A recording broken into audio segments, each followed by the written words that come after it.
Hey everyone, welcome to Princess Gay. I'm your host Connie, and today we are here with my blind reaction to episode 2 of Castlevania Nocturne. So in our first episode, we were mainly getting to learn about where we're at in time, learn about our characters, and just get reacquainted with this world that we left off on in the last season of the main Castlevania series. So we focus on Richter Belmont this time, the son of, well, woman who we see killed at the beginning of the series, let's be honest. A descendant of Trevor and presumably Sypha, though that was never fully confirmed by the end of the last series, if they fully got together.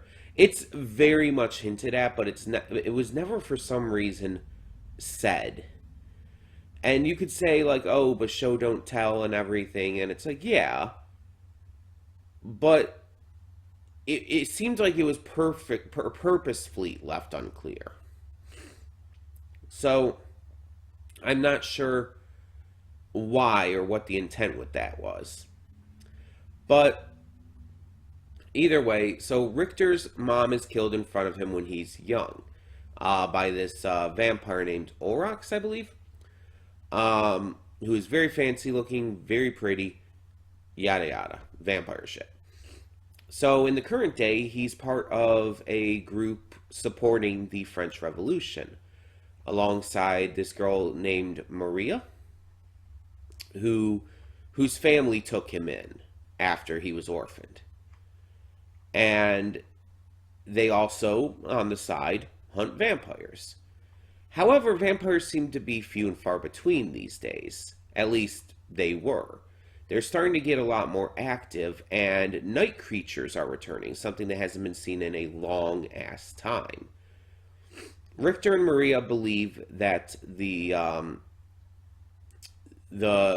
higher-ups in the town are behind this and want to investigate. But the religious leaders aren't as fond of the idea, but will give a little bit of leeway just for the sake of, mutual enemies, basically. So we have them fighting off some night creatures, not really knowing what they are or how to fight them. And that's when two more new characters arrive. Annette and Edouard. Annette and Edouard are seemingly much more proficient vampire hunters and ones who have dealt with night creatures before. They're from across the sea over in the Caribbean, and they seem to know more about what's going on. Apparently, the vampires have a Jesus. Vampire Jesus is just basically in the waiting for them. Everybody's waiting for Vampire Jesus to come. Everybody's excited for Vampire Jesus to come. Who knows what that's going to mean? It's kind of a concerning line of dialogue, and is definitely concerning Richter and Maria. And it seems that Annette and Edouard know more about this. So presumably we're going to find out who this vampire messiah is this episode, or at least get more information on what's going around about them. I'm very interested. This is definitely painting a different picture so far than the original series, and I'm definitely interested to see how things connect, but also how things are separate and tell its own story at the same time. Richter already as a character seems very different than Trevor was. While Trevor was more ornery and kind of an asshole at times, Richter is more of a good boy kind of character. He's very soft, very nice, very sassy at times, yes, but still a friendly, happy-go-lucky type character comparatively. he's a lot less battle hardened and a lot less uh angry at the world, I guess you could say, than Trevor was. Um, and it definitely leads to a very different kind of feeling. And that's not to say by any means that he doesn't want revenge. He obviously is going to want revenge against Olrox. But he's definitely got a cheerier attitude. I'm very, very interested to see more sides to him, though. And to see more of what he can do that sets him apart from Trevor. Um, it's going to be fun. It's going to be an interesting ride. So we're just going to get into it. We're going to get into episode 2, hope for the best, and see what the future has in store for us. Season 2 is already confirmed. So in the sometime in the future we will get that. But for now we have the rest of these 8 episodes to focus on. So when the screen fades to black, pause this redirect and go to the description below. Follow the link to the reaction, and after you watch it, come back here to the redirect and resume play. Because after it fades black and then fades back in, everything from that point forward will be my afterthoughts and will contain spoilers to the episode. So, that being said, thank you so much for tuning in, and I will see you at the reaction. And we are back, and we'll begin with spoilers in 3, 2, 1, now.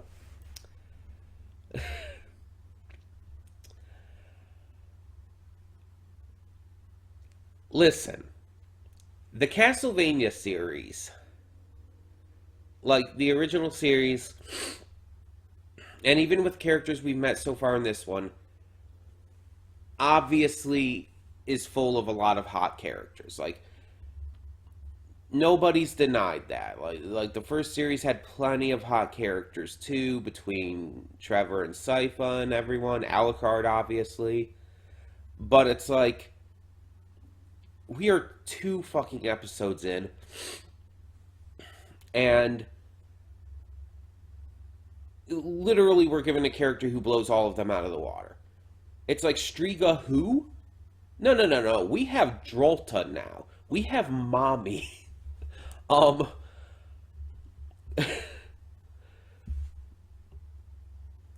mm, I have the moment in the episode pulled up, and I just looked over at her, and it's like, oh my god. I looked over at her because I was checking the name again. Like, oh my god. Like, why? Why did you have to make her so goddamn sexy? Um, Listen, there's been many characters I've simped over, many characters I still simp over, from various shows and anime and video games. But Jesus, it's just so quick. Ugh.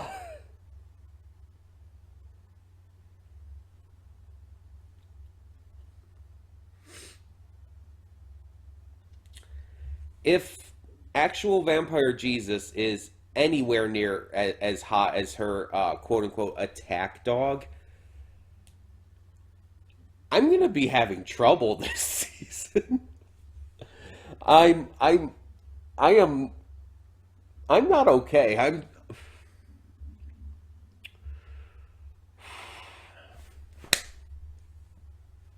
Ow.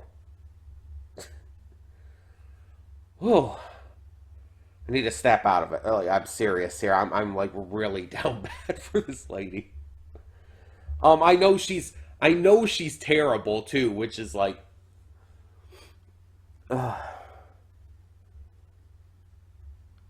believe me, I don't have like an I can fix her mentality going on here. It's more like I don't even want to. I want her to fix me. Uh,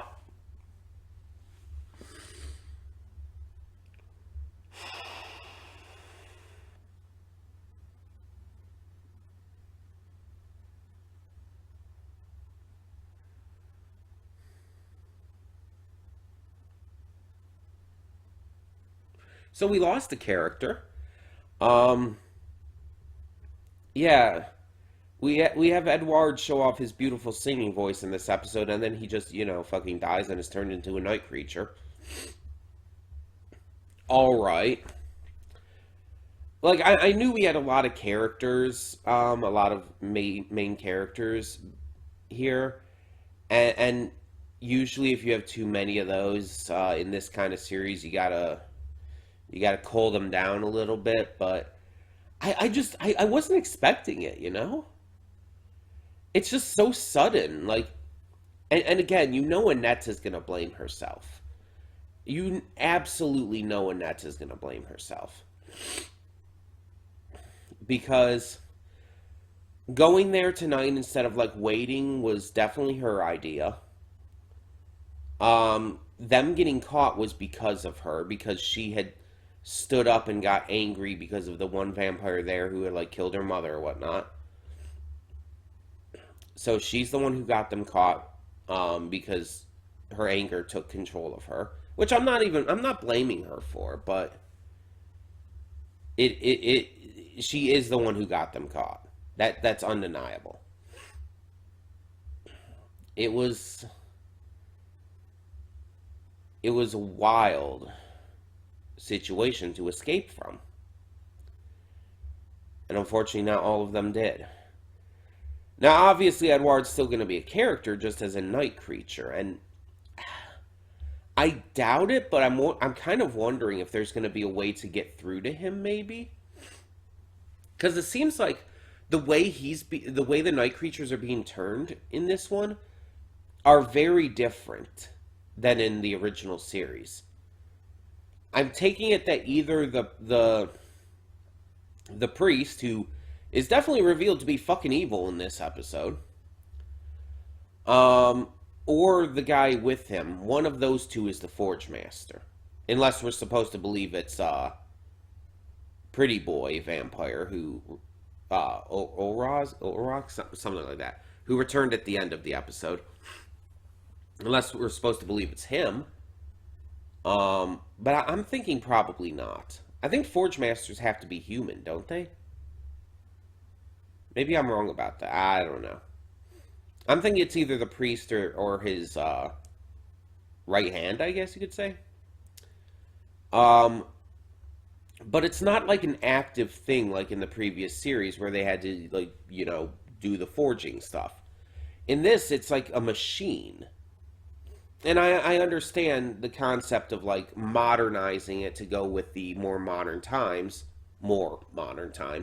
of the setting, but still, I'm curious as to exactly how it works comparatively, and like, is it more powerful? Is it less powerful? I'm genuinely curious about that. But yeah, clearly, this kind of confirms that the new Joan of Arc that he was talking about during his sermon there was the vampire messiah, who we now know the name of too. Let me see if I can find that here. Let me mute this though. Should be like right before the point I'm at here.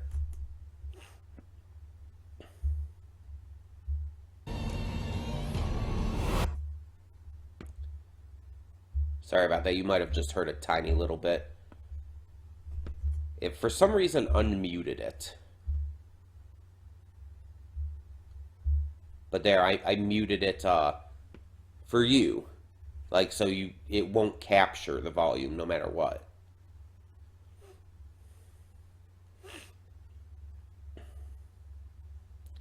Trying to find the name again here. Nope. No, before that. Stop showing me mommy. I appreciate mommy, but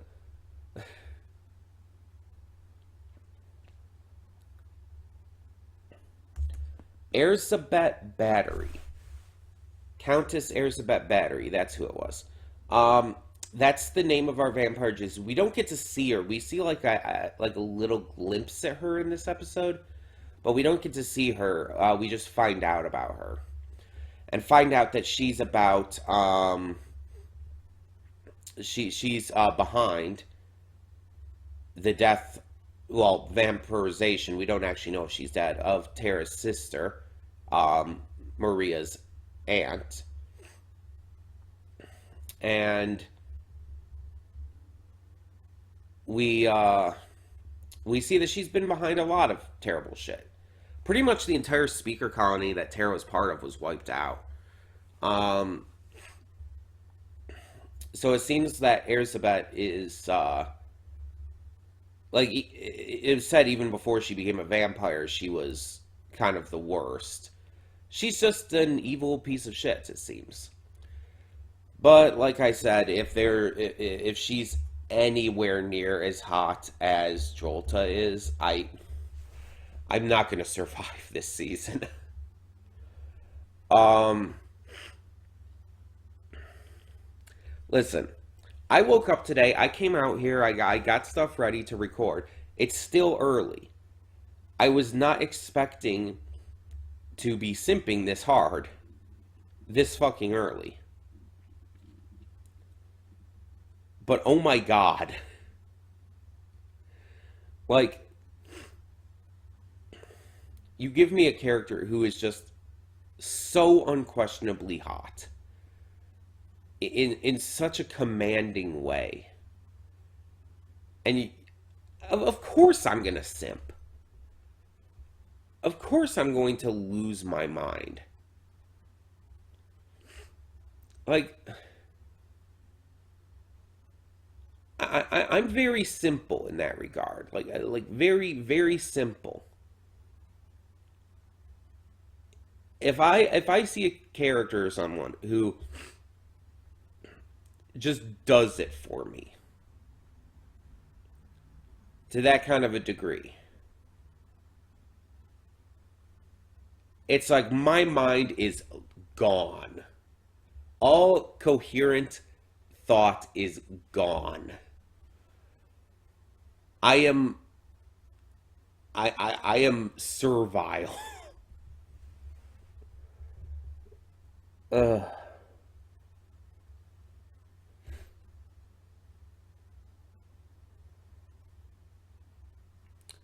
And when it showed her biting the one girl, the poor that poor girl's neck, it's like literally the only thing going through my mind is I wish that were me. I am not even kidding you. Like,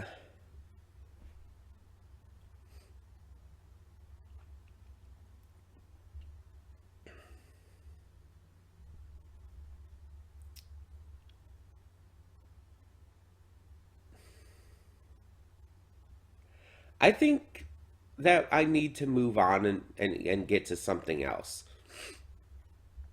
Because if I don't, I'm going to I'm not going to be okay. I've gotten out my thoughts on the episode though. If there's anything I missed, anything you want to know my thoughts on, please feel free to ask. Um, my mindset's just stolen right now. Um, but thank you all so much for tuning in. For now, I'm Connie and I'm signing off. See y'all next time.